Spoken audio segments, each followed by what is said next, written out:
Sega.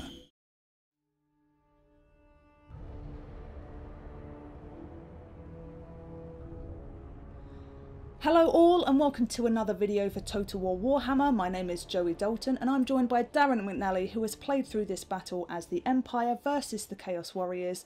And Darren, tell us a little bit about this map, where we are and what you're doing. Alright, so we're up in the northern areas of Norska, and we're defending as Empire against the Chaos Warriors. So this is a custom battle that we've played previously, or I played it previously, and we're kind of commentating over it in hindsight like we've done with the Vampire Siege. So we're playing at the Golden Monolith. It's just a really nice looking map. It's also available on the campaign map. If you find it on the map, you can just go fight there if you wish. So I thought I'd do this in custom battle. It's a good example of defending against the Chaos Warriors horde as they come down into your lovely lush green Empire territories and lay waste to everything. So it's a good example of what you can experience in the campaign. And so yeah, so let's take a look really quickly over at their armies. Also, just to note, everything you see in the Chaos Warrior army will be present for you to fight against whether you pre-order or not. Right, so here we go. This is the Chaos Chariot. They're armoured and they're anti-infantry. They're looking absolutely badass as well. Yeah, pretty terrifying, I've got to say. Look at their horns. Yeah, so everything with Chaos is embroidered again with skulls and spikes and metal and just, you know, like really, really evil looking kind of race. So over here we have the Chaos Knights, again armoured and shielded. You've got flames coming off the hooves of their cavalry and their eyes as well. Even their shields have flames just coming off them constantly. I think their shields are amazing. Then we've got the Chaos Warhounds, which have scaly skin. They're very fast and they're weak to armour. So scaly skin is like a type of armour? Yeah, so they're good against missiles essentially, and they're super fast, so they can actually just basically dodge them. Chaos Marauders, which are your kind of basic infantry, your kind of low tier basic infantry. They're shielded, so they're decent in combat as well. But behind them we have the Chaos Warriors themselves, which are the armored and which are also armored and shielded. They're kind of just the upgrade to the Marauders. They're much more powerful, much stronger in melee, much stronger in defense. Then over here we have the Chosen. Now these guys, it's getting pretty serious now when you get over these guys. They're looking pretty badass. They got even more spikes on their shields. And that basically means that they're more armored and they're more shielded, and they're very, very powerful in melee combat. And they have their great weapons variant over here, which means they ditch the shield and they just use two hands for their for their weapon here, and it's extremely powerful, really good armor piercing damage on them as well. So those are the guys we want to watch out for the most in this battle. I think I'm watching out for this guy. That's true actually. So this is the Chaos Giant. Pretty much does what it says on the tin. He's massive and he's ripped to shreds with bones and stuff all through his skin and his face. That's what we got here. Hell Cannon's really cool. It's got like bulging organic material on the back, and it's like this just insanely massive death machine that they can wheel around. You said it.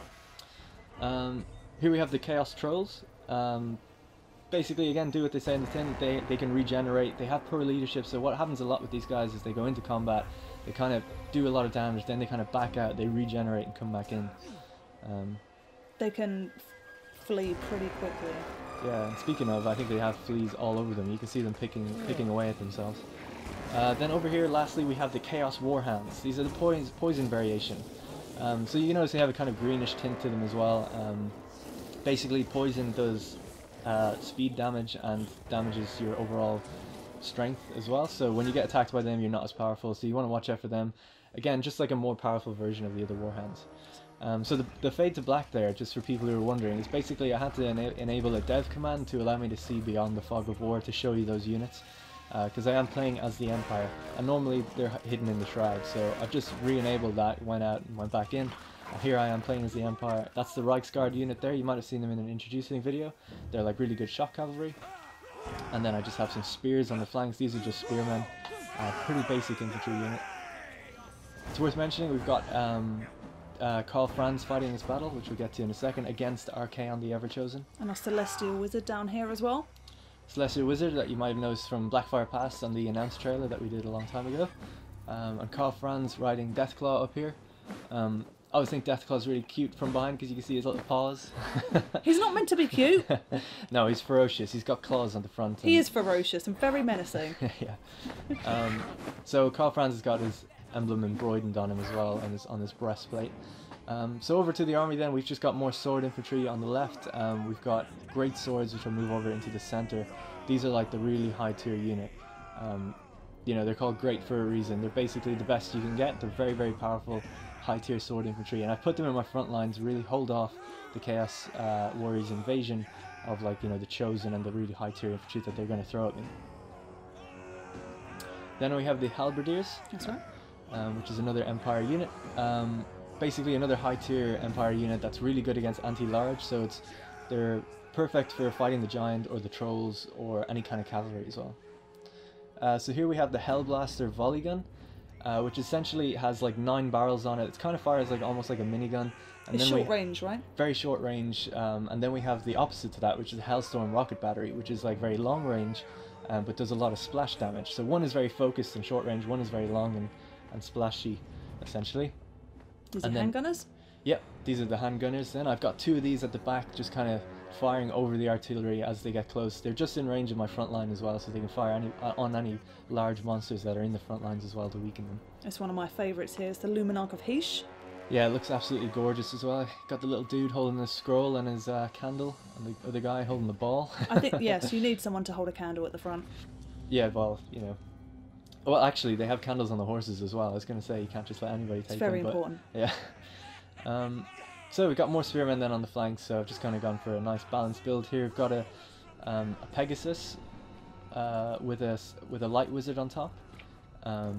So we'll get to some of his spells throughout the battle, but we've never seen a light wizard before, I don't think, and they're very, very powerful. They're kind of more used for like buffing and using hexes more than direct damage spells, but we'll get to that.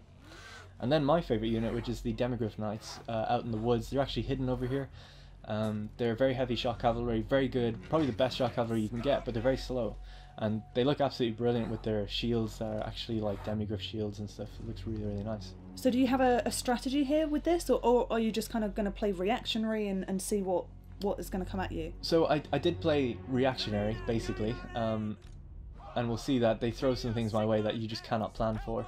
But what I'm doing here is keeping my artillery back. I am downhill, which is a problem, but even if I deploy at the front, I'm still going to be fighting downhill, and I can't move my artillery anywhere, really.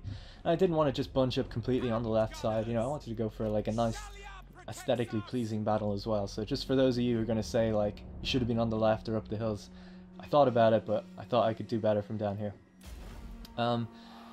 So Joey mentioned it earlier, but it's worth mentioning just one more time. So every unit that you see that we're playing against or with is in the base game, whether you own any DLC or not.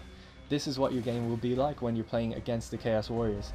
However, if you do pre-order or you get the DLC after release, you will get access to play as Chaos Warriors and get some extra additional units and some legendary lords. That is correct, and we're kind of kick-starting the combat here with, well, a lot of artillery fire. Yeah, so the rocket battery is firing away, and they're firing their hell cannons at me as they move up their chariots and their giant and keeping their army kind of together as they move around the monolith. Yeah, but the giant's in no rush. Look at him. No, he's just chill. He's just casually walking along. I think he just got smacked by one of the volleys. So it looks fantastic. The flame trails coming out of the Chaos Knights. I love that. The sounds are amazing as well. The sounds of the hell cannon screaming as it goes by. I believe it's like souls or something trapped in each blast. Turning souls into crackling bolts of energy. Yeah, so you can kind of hear them whistling and screaming as they go by. Nice, is it? Speaking of not very nice, this wasn't very nice. Arcane has casted a burning head. And a flamestorm. And a flamestorm, almost one after the other straight away, which is absolutely tearing up my front line. So I guess he didn't like me tearing up his front line with my artillery, so he just went and did the same to me. But he did a lot of damage. One of my best units, the Halberdiers, has lost almost 50 guys, I think. So that's quite a significant So problem. what are you casting there? So I'm casting the Net of Amintok, which is a 10-second hex that stops everybody in their tracks. Nobody in that zone can move. So that allowed me to gave myself time to fire on the giant, and that's the reason I did it there. Basically to slow them down so that some units hit my front line, that they don't all hit it at once, and allows me to get more shots in before they do. But you can see they very quickly, the Chaos Knights, like over on the left of it, engaged my cavalry. They haven't spotted my Demigryphs, so my plan is to send my Demigryphs out and around behind their artillery now and take out their artillery. Every shot they fire with their artillery is damaging my leadership, which is, you know, what morale used to be in the older games. So I don't want my guys to break and run away. You can see some of the guys are starting to run actually at the front because of the giant. That causes terror, and the trolls that are encroaching, that causes terror as well. So I brought Carl Franz up to use Stand Your Ground, which is basically just gives you an instant area of effect leadership buff, and also enhances defense and melee attack. It's very, very strong, and you can use it over and over and over again after like a cooldown period. It doesn't affect the winds of magic. Oh, you've got the Comet of Cassandora coming down. So they were quite bunched up. I think they have a metal sorcerer in there. I mean, they were doing something. I'm not too sure what it was actually, but you can see the VFX. But they all bunched up when they cast that ability, obviously to get the area of effect. But it was an opportune time for my Celestial Wizard to fire. Now their giant is actually broke and started to run away, but he could reform. So I got my Luminarch to fire on him. Oh. And it was a perfect hit. I think it actually brought him down to like 1 HP or something, and then 1 bullet knocked him down from one of my gunners. So that was really good. That was nice. So you only seem to have one, maybe 2 units routing. I think one's come back to you now. Yeah, so they're just routing. Hopefully, like these units that have like 40 in them that are running away, they should come back if they just get clear of the engagement for a while. So it's going okay. You know, it's going all right. We're holding our line here. Our spells have kicked off right. So I don't know how you've done. I'm quite intrigued to see what the result. Well, of this I don't want to is. spoil it, so we'll just have to wait and see. But well, so far you're doing pretty well. Doing okay. I wouldn't. Yeah, it's quite tough. You know, I'm losing in some areas, winning in some others. Everybody's engaged somewhere, and the guys that are breaking, I'm trying to like reform them as quick as I can and bring them back in. My demigriffs now have just engaged their artillery, so hopefully their artillery will now be offline. You can see them out there. Yeah, one of them's actually gone. The other one's just about to go as well. Excellent. So you've used your demigriff just to wipe them out. Oh, chariots in the rear. That was a massive charge. So chariots have like insanely good, you know, like charge bonuses that just throw your units around. But there's only 4 in a unit, so. Oh, here I was actually really worried that Arcane was chasing down my Celestial Wizard. He looks very afraid. Yeah, he's going straight for him, and he actually like kicks him to the ground as well. So. He's in a spot of trouble, I would say. So I'm getting my gunners to fire on Archaon as much as I can. Their knights seem to have gotten the better of me over there as well. They're kind of now pushing into the center from behind, which is really, really dangerous. That is a bold move from Archaon, just to come directly in. But so it is, but he's much better than a wizard, you know, in combat. He's got a massive flame sword. So I was trying to quickly activate his Chain Lightning Vortex spell before he died, because I have a lot of Winds of Magic, and that's a very powerful spell. And I just managed to get it off before he kind of routed. So usually when you're in combat, it's very difficult to enable spells. That's why I had to click it a few times, and it did a good amount of damage, but then it kind of, you know, spooled off into the distance and didn't really hit anybody. So I brought my Celestial Wizard in and tried to activate his one, which is Banishment, which is just another vortex. Same thing kind of happened. You can see it in the distance there. It soaked up some units. It kind of pulls them up towards it, like the similar to the Purple Sun.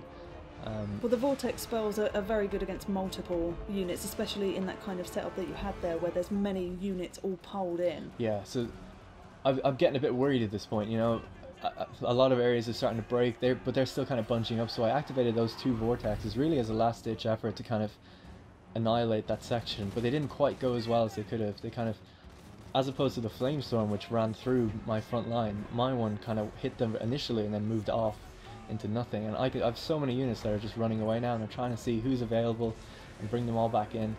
It's really, really not looking good at this point. You have 6-7 routing units? Oh no! Yeah, and some of them, I've lost some units, so some are completely dead. Never coming back. And it's hard to micro, like trying to zoom in and show the combat as well as micro. My demigriffs are out in the distance, not even doing anything, so I'm bringing them into the fight as quick as I can. Getting my Celestial Wizard, who has gotten away. I'm trying to kill Archaon, so casting a Wind Blast on him, but I actually kind of miss, and I hit the units behind him. Well, he's dead now. Yeah, so he's been chased again. I mean, Archaon has a serious like problem with my Celestial Wizard. He's going to take him down. So I'm trying to focus everything on it. I'm turning my Luminarch actually to face him as well. If I could get a good shot off an Archaon, it might actually turn the tide as well. So your demigriffs are kind of coming in there, which is good. They're downhill. Yeah, they're kind of going downhill, hitting the Marauders as well. Carl Franz I'm trying to pull him out of the combat now because he's kind of surrounded. Pulling all my sword infantry and spear infantry back into the center as much as I can. But it's not looking good. I mean, at this point, it's really like, I don't see a way I can win. Darren, no. I've been quite outmatched. Now, full disclosure, I played this a couple times, and I came very close to winning one time. So it is possible, but this time I think magic just didn't go my way, and I didn't micro very well as I tried to zoom in on things too much, I think. But it is winnable. So yeah. Just not by you. Yeah, maybe not by me, but it takes practice. It was a difficult fight. But it's not over yet, so we're still like, I've had to come back from this kind of thing before, but I have spent all my magic. Usually at this kind of point in the battle, if you've got enough magic, you can still maybe turn the tide if they bunch up, or if you kill like their legendary lord. So here I was like, okay, I'm gonna go into first person mode and just fire directly on these guys. Turned out they weren't manning their guns anymore because they were engaged in combat, but here I am firing straight on them in first person mode. You can do this by pressing insert. Problem was I was actually kind of hitting my own light wizard, which You is can't hit your own light wizard! I hope I didn't, but I think I did, and he's actually routing now as well. So there I am again, activating just the leadership buffs to try and call these guys back into the fight. It's like, come on guys, Karl Franz himself is flying above you, demanding that you come return to the fight. But these guys are terrified of the Chaos Warriors. You could hear them early on, hopefully. They literally say it in the deployment, you know, like, we can't win this, the Chaos are too powerful. Which is really, really cool. That's a lot of units lost, and Yeah. a lot of routing units as well. Your artillery is now completely offline, Yeah. and no one is manning it. My Luminarch, it was wavering, it just came back, and they're getting crushed by another charge. This is brutal! It is, and this is what Chaos Warriors are. You know, you're going to play the game and have to deal with numerous invasions. To be honest, they kind of had higher tier units than I did. They had their Chosen. They had 4 units of Chosen. I only had 2 units of Great Swords, so I couldn't hold my line as well. But I had more units overall, so and more magic wielding units. Unfortunately, it just didn't go right. So this is a last-ditch attempt to try and kill Archaon. I fired a magic missile at him and just missed. His health was actually like quite considerably low. That it might have actually done something and caused some of them to rout, but it wasn't good enough. And now he's completely enveloped. So I think we'll just have a little listen, look at the combat for a second here when I zoom in. Oh yeah, and I was trying to get the Luminarch again, just to fire on Archaon. I was doing everything I could, just to, if we could maybe kill him, just maybe, it might do something. There he is, being kicked around, and he's activating spells as well to kind of buff his troops. Oh, the light wizard's coming in to help there. The Luminarch just missed. Everyone's coming in. He actually just activated the Flaming Sword of Ruin, which gave all his units 22% weapon damage for 13 seconds. So that's what all the VFX are popping off now. You can see everyone's just like fighting it out. But Karl Franz, you know, he's lost and he's not coming back from this. But he's not going down without a fight. He is like pushing everyone around. And that's it. So he ran away, and Karl Franz is hopefully going to get away and retreat back to Altdorf maybe and defend against another Chaos Horde if he can muster his troops. Well, thanks for showing us that battle, Darren, and let us know what you think and what army composition you would use in the comments down below. Thanks for watching, like and subscribe for more videos from Total War Warhammer.